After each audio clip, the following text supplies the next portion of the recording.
अस्सलाम वालेकुम everyone, welcome back to my YouTube channel. तो कैसे हैं आप सब? आई होप कि आप सब ठीक होंगे, अल्लाह की पनाह में होंगे।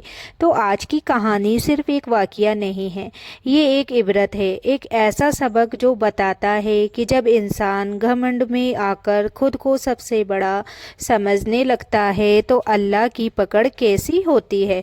और ये कहानी है फ़िरौन की, जिसने कहा था कि मैं तुम्हारा सबसे बड़ा रब हूँ। और कहानी है हजरत मूसा अलैहिस्सलाम की, जिन्हें अल्लाह ने हक का पैगाम लेकर भेजा।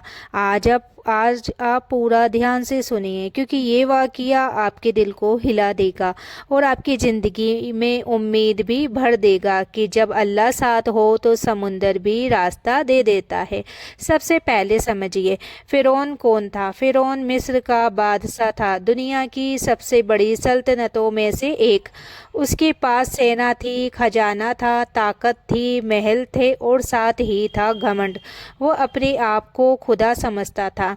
उसके दरबार में लोग डरते थे। वो सिर्फ सिर्फ हुकूमत नहीं करता था, वो लोगों की सांसों पर भी अपनी बादशाही समझता था। और फ़िरौन ने सबसे ज़्यादा जुल्म किया बनी इसराइल पर। उनके बेटों को कत्ल करवाना, औरतों को जिंदा छोड़कर गुलाम बनाया, ये उसकी कुर्रता थी। उसे डर था कि बनी इसराइल में कोई बच्चा पैदा होगा जो उसकी सल्तनत गिरा देगा। इसी डर के बीच अल्लाह का कुदरत वाला निज़ाम चलता रहा। उसी दौर में हजरत मूसा अलैहिस्सलाम की पैदाइश हुई। हालात ऐसे कि माँ को डर था, अगर पता चल गया तो बच्चा मार दिया जाएगा। अल्लाह ने माँ के दिल में इल्हम डाला कि बच्चे को संदूक में रखकर दरिया में छोड़ दो। सोचिए माँ के लिए कितना मुश्किल होगा, लेकिन अल्लाह का वादा सच है। जब अल्लाह हिफाजत करे तो दरिया भी पालना बन जाता है। वही संदूक बहता हुआ फ़िरौन के महल तक पहुंचा और फ़िरौन की बीवी ने बच्चे को देखा और उसे अपनाने की बात की। जिस बच्चे से फ़िरौन डरता था वही उसके घर में पलने लगा। यही अल्लाह की तदबीर है, जिसे कोई रोक नहीं सकता। फिर मूसा अलैहिस्सलाम बड़े हुए। अल्लाह ने उन्हें नबूवत दी और हुक्म दिया कि फ़िरौन के पास जाओ, उसे हक की दावत दो, कहो कि अल्लाह एक है और बनी इसराइल को आज़ाद करो। मूसा अलैहिस्सलाम जब फ़िरौन के दरबार में गए तो बात सिर्फ शब्दों की नहीं थी, ये सच बेनाम घमंड की लड़ाई थी। फ़िरौन ने मजाक उड़ाया, धमकाया और जादूगरों को बुलाया, लेकिन जब अल्लाह के निशान जाहिर हुए तो हक साफ हो गया। जिन जादूगर को फ़िरौन ने हक को झूठ साबित करने के लिए बुलाया था, वही जादूगर अल्लाह के सामने सजदे में गिर गए और फ़िरौन और ज़्यादा आग बबूला हो गया, क्योंकि घमंडी इंसान सच देखकर भी नहीं झुकता, वो सच को दबाने की पूरी कोशिश करता है। फिर अल्लाह ने मिस्र वालों पर तरह तरह की आजमाइशें भेजी ताकि फ़िरौन समझ जाए, झुक जाए और जुल्म छोड़ दे। लेकिन फ़िरौन हर बार वादा करके फिर पलट जाता। ये वही आदत है, जब मुसीबत आती है तो इंसान कहता है अब मैं सुधर जाऊंगा, और जैसे ही राहत मिलती है फिर वही गुनाह, वही जुल्म, वही घमंड चालू कर देता है। और याद रखिए, अल्लाह की मोहलत ढील है, कमजोरी नहीं। अब कहानी का सबसे डरावना मोड़ आता है। अल्लाह ने मूसा अलैहिस्सलाम को हुक्म दिया कि रातों रात बनी इसराइल को लेकर निकल जाओ। वो निकल पड़े। पीछे से फ़िरौन को खबर मिली तो उसने अपनी पूरी सेना के साथ पीछा किया। सोचिए, एक तरफ कमज़ोर थके हुए लोग और दूसरी तरफ घोड़ों पर चढ़ी सेना, हथियार, ढोल, शोर, धमकी और आगे क्या है समंदर। उस वक्त बनी इसराइल के लोग घबरा गए, बोले अब तो पकड़े गए, यानी आगे पानी, पीछे दुश्मन, कोई रास्ता नहीं।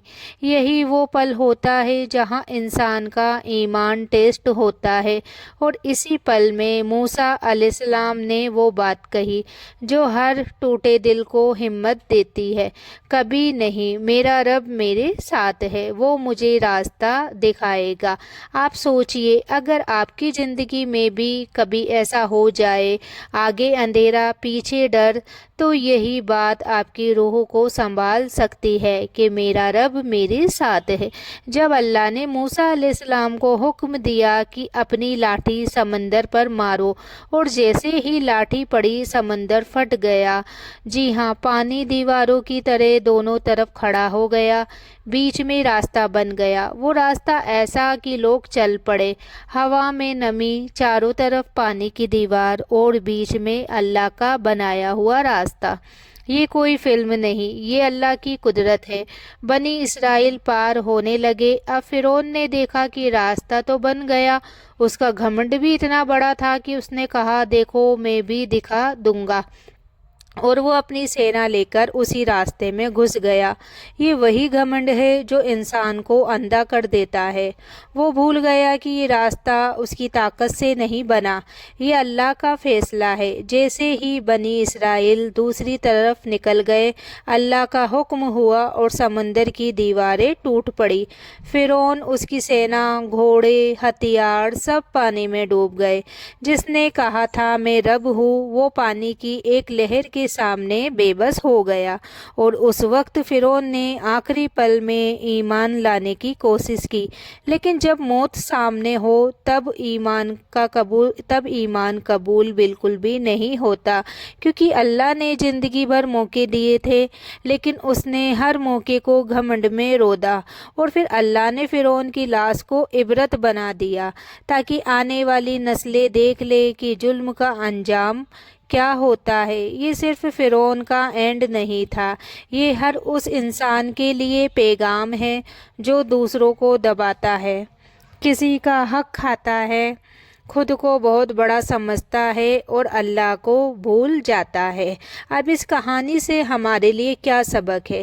سب سے پہلا سبق تو یہ ہے کہ جب حالات نو وے آؤٹ لگے تب بھی اللہ وے بنا دیتا ہے۔ دوسرا سبق، گھمنڈ انسان کو ڈبو دیتا ہے۔